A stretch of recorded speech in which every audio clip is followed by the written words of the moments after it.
Hi. Goodness gracious, folks. Look at this. The sun is shining. The weather's just so perfect. Like, I couldn't dream, Tyler, of a better day. We're here at the Sweet 16, and, you know, we talk like, what does the Sweet 16 feel like? If this is what this is, I want to go every year, please. I will do anything to experience this year after year after year. Tyler, how are you enjoying yourself in such an unbelievably anxious, nervous, exciting kind of rivalry? I've gone through all the emotions today. I woke up, I fell asleep before the end of the Arkansas game, so I woke up at like 5 a.m., checked my phone, saw that Arkansas lost, and it was like just a huge weight of relief was off my shoulders for some reason. And that's not even the team I cover or the team I cheer for. But it was just like, all right, Cal's out. I know that may make me sound petty, but I don't care. It was like a burden was lifted. And then I just have been in a really good mind space. And then about like 3 hours ago, I started to get a little nervous, but I got here. I saw like the setup inside is really cool. Just, you know, the court, the bright lights. I get to see Jack and Steven experiencing it for the first time, and that's really fun. I mean, the more Kentucky fans come in, the better and better I feel about this. I'm ready to roll. Tyler, Steve and I have been walking around. We got shots up. You know, you never leave on a make. We're leaving here with something. We're getting some shots up, and the excitement from Big Blue Nation. I have talked to 24 fans. Every single one of them said, "No, we're winning. I feel great. Like I totally carefree, totally just relaxed and calm." The vibe of the fan base is so good right now. And for a city that has been so bad recently, it's just like it feels like we're all ready to get this weight lifted off of our shoulders in this city, this arena, this venue in particular. I've never been here. That was so cool. Like just seeing it, I know it's kind of a weird setup with the big curtain cutting, right down the midfield, but it is a really cool venue, and I think fans are going to appreciate just the novelty of it more than anything. Oh, I think so. Yeah, anytime you play basketball in a football stadium, it's weird, but the way they've done it it's pretty neat. It's very much like it was in 2014 and 2015. And speaking of 2014, it was 11 years ago on this day that Aaron Harrison hit his first of 3 straight game winners to beat Louisville in this building, in this town. So I'm channeling that as good vibes. And we brought the wind from Milwaukee with us, by the way. This is nuts, but at least it's warm wind.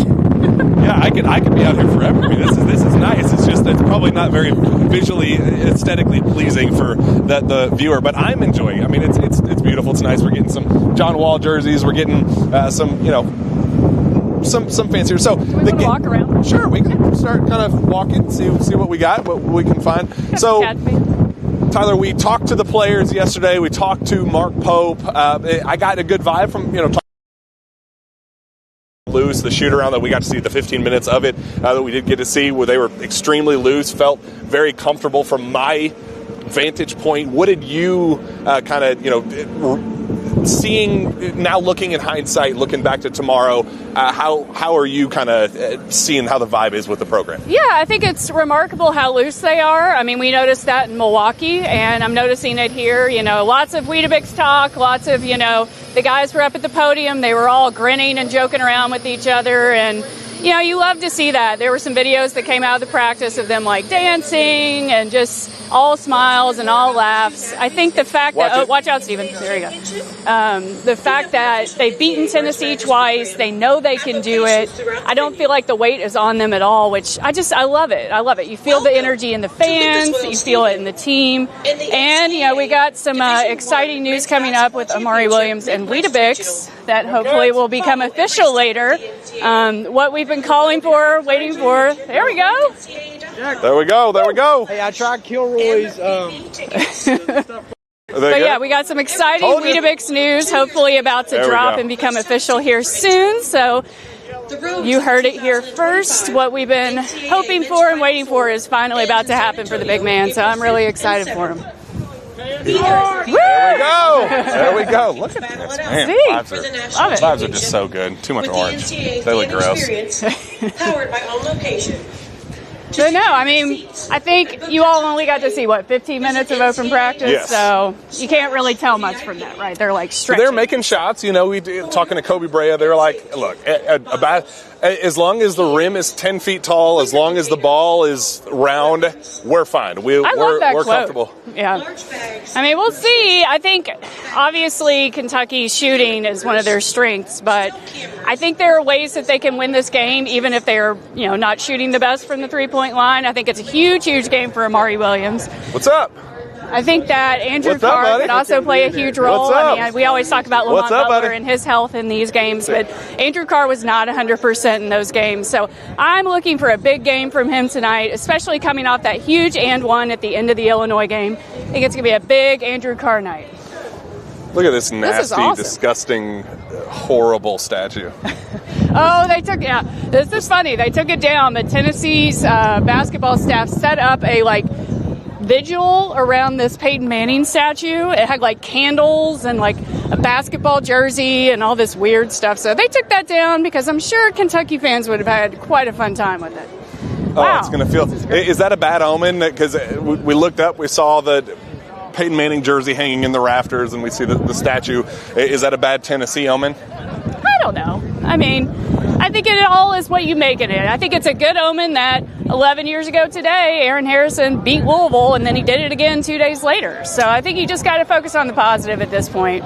We got cops on horses. Can we go look at the dog on the little buggy thing? Oh, this is amazing. Yeah. We got to go look. I saw a clip of this going around. Let's go look at... I'm a dog person. I love dogs, but this is a little weird. They've got it's not the official Smokey mascot. I'm hoping. Is he a fraud? Maybe it is. It's next to the Tennessee bus. What an absolute fraud of a mascot. That's the real mascot, you all. Oh my goodness. Dixie the praying dog. Wow. Dixie the praying dog? Is he praying? It looks like he's just sitting on a buggy. Could your dog be that calm in this? No, he'd be everywhere. But he has his own little stuffed animal. He's wearing goggles. He's got quite a setup. I hate to say this, but that is a very good boy. Yeah, he's being very good. Do you think he led the team busing? This is weird. What's the max speed on that little? I kind of want to see it run around. I'm not going to lie. All right, well, as you can see, it looks like Kentucky fans are dominating so far. There's another Tennessee Volunteer-esque dog. A fraud Another Smokey. I mean, fraud is this all the Smokies descend upon the Sweet 16? This is too weird. But I think I think Kentucky fans are going to dominate. It looks like maybe 70% so far. Thus far, I mean, it's a pretty overwhelming majority. Yeah. I mean, I know the orange stands out, but I feel like I've seen maybe 4 Houston fans. There are a fair number of Purdue fans. I think they're coming in later. Obviously, their game's second, and they're closer. So we're seeing them come in more and more. But there's so much blue here. It's awesome. Look at this. This is amazing. My goodness. I am so... Here we got some Purdue fans. Gene Katie shirt. Love to see that. So, Tyler, the first 2 matchups, obviously shooting... number one storyline, Kentucky goes 12 for 24 in both of them, and then percent in both. Which one do you think is going to be closer to how today's game goes? Is it going to be a bigger story of Tennessee shooting or Kentucky shooting? I think that Tennessee, for them to beat Kentucky, they have to be on fire from the outside. And to their credit, they've looked pretty good in their first 2 NCAA tournament games. I think they're shooting 42% from 3 in those games. Chaz Lanier has made 10 threes in the first 2 games, so he didn't really play that great against Kentucky. I think he had totals of 14 and 12 or something. 10 and 15, and so average of 12.5 points and pretty horrendous efficiency. And that was kind of a big storyline going in with Chaz Lanier down to Kentucky, Tennessee. Yeah. There is kind of something to be said about his fate, of his college basketball fate is down to this game, but the last 2, being here in the NCAA tournament, it will come down to what's up, buddy? Yeah, Jordan, what's up, buddy? it will come down to the team that he turned down or the team that he went forward with. And, we talked to him a little bit yesterday. He said that Mark Pope, he had nothing but positive things to say about him, and, but just said that, hey, home is where the heart is from Nashville. Oh, boy. That was loud. Terrible. It was just gross. So, Chaz Lanier, definitely one of the main talking points. Zakai Ziegler, there's something very sweet about this, where this is Zakai Ziegler's last game in college basketball, could be potentially, and some scuttlebutt that Rick Barnes may be retiring as well.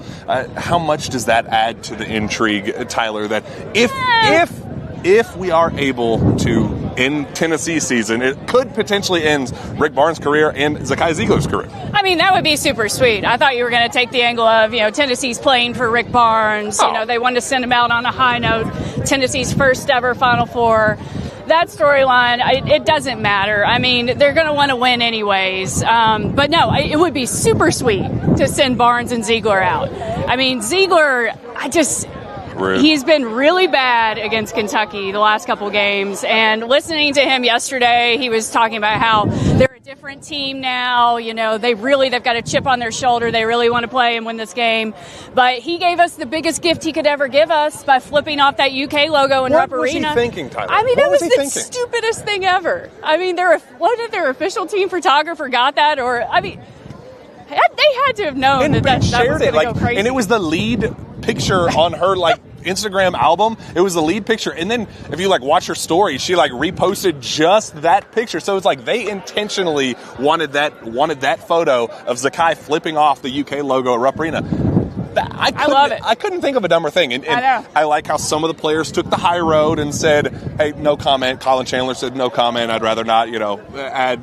Lamont Butler was like, yeah, we saw it. We're acknowledging it, but we'll let our play do the talking on the floor. And then you have Amari Williams. It was it's cute to have somebody that hasn't beaten Kentucky in how long, running their mouth. So you get some different emotions, but they all saw it. They all experienced it, and they all have some type of thought for it. Well, yeah, I mean, it's this Kentucky already thinks and knows that they can beat Tennessee, and then you're going to give them a little more ammo. It was just really stupid by them, but I love it. It made me feel better.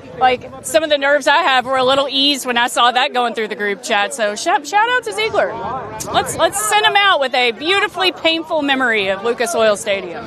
Tyler, who is going to be the person that emerges for the Cats today that maybe is flying under the radar? Somebody that kind of comes in and saves the day. Obviously, Trent Noah has been kind of the story with this individual matchup throughout the season. Ainsley Almanor hit some big shots. Is there somebody that you kind of have a sneaky suspicion is going to have a big night tonight? Well, I mean, it's hard to call a starter someone who's flying under the radar, but I was saying I think Andrew Carr is primed for a big game. He, his back was really killing him those first two matchups. Oh, we got a Cat chant. There we go. There we go. That guy is pumped.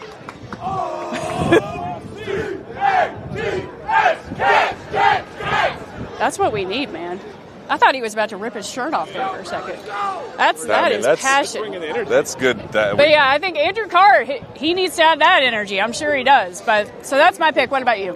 Yeah, Andrew is definitely a sneaky one because he is playing really, really good basketball. He's playing really, really good ball. This postseason especially. But Amari Williams, man, there's just something about this Weetabix storyline. There's just something about him playing his basketball at this time of the year. I like how he was the one that kind of you could tell really got under skin, the flipping the bird thing. So there's just a kind of a good thing brewing with Amari Williams, in my opinion. That I think that there's going to be a size advantage. I think that there's a skill advantage for him with that head-to-head battle down low against the Tennessee big. So I think both of our picks are going to be the MVPs, and obviously the shooting is just can Lamont give you a 3 or 2? I saw a stat today that Kobe Bryant has made 3 threes in every single game and is shooting 50%, has the longest running streak in the NCAA tournament. So, Kobe has kind of emerged as the go-to guy with Jackson Robinson going down to hit big shots. So,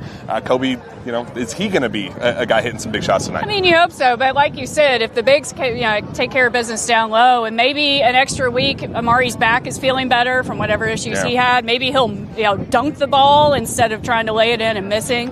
But yeah, I mean, obviously you want Kobe Bryant to go nuclear. I just don't know about this setup and how that's going to happen.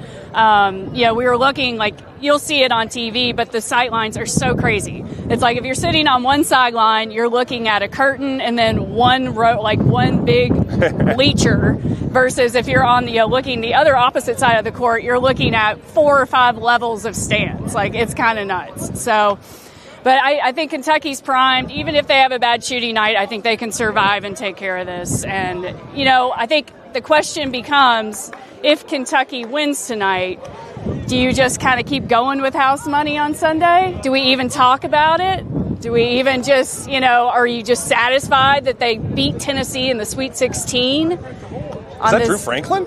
We have a Drew Franklin appearance. There he is. Drew Franklin. Drew, hop in here. We're still walking and talking. So it's my understanding that the pregame show was an absolute nut house? Absolutely electric. I have yet to see the arena, but I assume it's going to be very heavy on the blue. A little more orange here than I saw near Tin Roof, but it's still going to be mostly blue. Every fan that I've talked to has my had young Jeezy. Thug Motivation 101 is a great way to get ready for this. Every fan that I've talked to has been just over the moon positive. Like, I haven't had one person, I got something in my eyes that's not very convenient right now, but every single one has just been unbelievably positive and just like, hey man, I know we got to ruin some demons that are in this building, but they're excited. Very excited. Almost too excited. Like, I don't think anyone's even considering worst case scenario. I'm not going to bring that negative energy over here, but everyone is expecting to just come in here and absolutely smack the Vols in the face and send them home. The pregame buildup has been too good to waste this opportunity. I feel like it's going to be a fun night. I think we got to ask about the Tennessee fan in your life. Have you talked to your dad today? I went to his house before I went to my own house from Milwaukee, had dinner. My cousin was in the JUCO Sweet 16. We were watching that on TV, and my mom at dinner is like, "Who's going to win?" And we both looked at her like, "Don't bring it up. We're gonna watch Southeastern, or we're gonna watch Vincennes in the JUCO tournament. We're not going to talk about Vols Cats." So, Dad, if you see this, I'll talk to you when I get back. But it has been radio silence between me and my father leading up to this. What would ending Zakai Ziegler and Rick Barnes' career at Tennessee mean to you? Ziegler, it is what it is. I feel like we've had his number a while, but they do have one of their best runs ever, as I put my headphones up here. And this is kind of their last run with this team. They got a lot of dudes who have been here from the beginning. They did a good job of keeping them in-house. Rick Barnes feels like he raised them. This is kind of their last run of whatever Barnes has built. And there'd be nothing sweeter than Kentucky being the one to end it all. And it's going to happen. Amen. We had a couple, get you out here with this. We had a couple. I'm following you all. I don't know where to go. Oh, so. all right, yeah. That works. All right, let's walk by the crazy dog on a little buggy. Yeah. I still haven't checked There's in. a lot. So it's this way, right? Yeah. Yes. All right. We'll get your live reactions of, we have fake Smokey, and we have Smokey in a tiny is this child's like when buggy. people give dogs drugs and make them like sit in a thing and sit still? I kind of had that concern. Yeah, I don't barking. support that. So we know he's alive and moving. No. Yeah, I'd want out of that too, bud. I hate those. I do have one. I know you up in here a day. I went to our hotel. I've been a little nervous about that. The hotel. My room wasn't ready for maintenance, and I was like, whatever you're maintaining in there, whatever you're maintaining, please scrub it, power wash it, exorcisms, whatever you're doing. So they said there's a lot of dust in my room before I could go in. Most people would complain. I'm like, no. Get all that bad juju out of there. More dust, please. Watch out, Stephen. We almost lost you. We would have known that was the last game. Oh, that is true. We would have made it so far before you fell. That is true. Yeah. Please don't. Drew, who is going to be the one player we're talking about after this game that is flying under the radar? Oh, my watch just went off. Yeah, it's Brandon Garrison time. Oh, that's Brandon a new Garrison one. time. I actually have a co-MVP tonight, both bench players. I feel like that's within the rules if you're picking bench players. We're going to get Trent Noah because this is what he does against Tennessee. His mom gets his hair done in Knoxville. They go to O'Charlie's in Knoxville, Olive Garden. All the hits are in Knoxville. But he will not be allowed anywhere near that city after tonight. So Trent Noah and BG off the bench. Everyone look at your watch. Brandon Garrison time. It's always Brandon Garrison time to Brandon Garrison. And me. Your reaction to Zakai Ziegler flipping off the UK logos, Drew? I question his IQ. You got to know there's cameras around. You got to know Kentucky's in your bracket. At that point, I guess he didn't know we'd advance, but it's a great chance you'd see him. even if you feel that way, I get it. We've probably had Kentucky players do that in private, but you got to know there's bulletin board material there. I think he slipped up, and even though the Kentucky players, great job interviewing them, by the way, on that, even though they downplayed it a little bit, that's going to be on their minds. I wish I had gotten Brandon Garrett. They kicked us out before, but I was at Brandon Garrison ready to get his reaction because I know that guy had something to say about it. I know we got Amari getting the kind of clicky stuff, but man, Brandon, I wanted his opinion more than anybody on that because I think he's going to be fired up tonight, Tyler. Yeah, it would have been unfiltered. Yeah, I'm excited to see. Like, this is already a charged rivalry.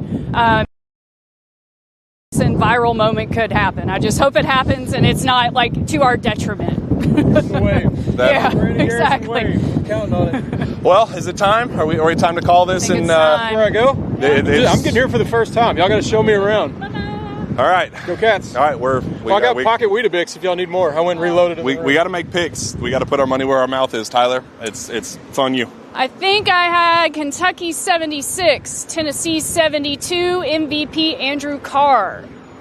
I had 77-72, my co-MVPs, as I just said, both bench players, Brandon Garrison time, and no one hates Knoxville more than Trent Noah. He'll never be allowed there again after tonight. Kentucky wins 81-77. I get to see my first ever Elite Eight. I could not be more excited. We're going Kobe Bryant as my game MVP. I think Trent Noah is the obvious guy off the bench, but Kobe is going to lead the way with 5 made three-pointers to continue the streak, and we will go celebrate in the streets of Indianapolis tonight with some St. Elmo's, with all the fun stuff, and keep this train rolling. We'll see you on the other side. Go Cats.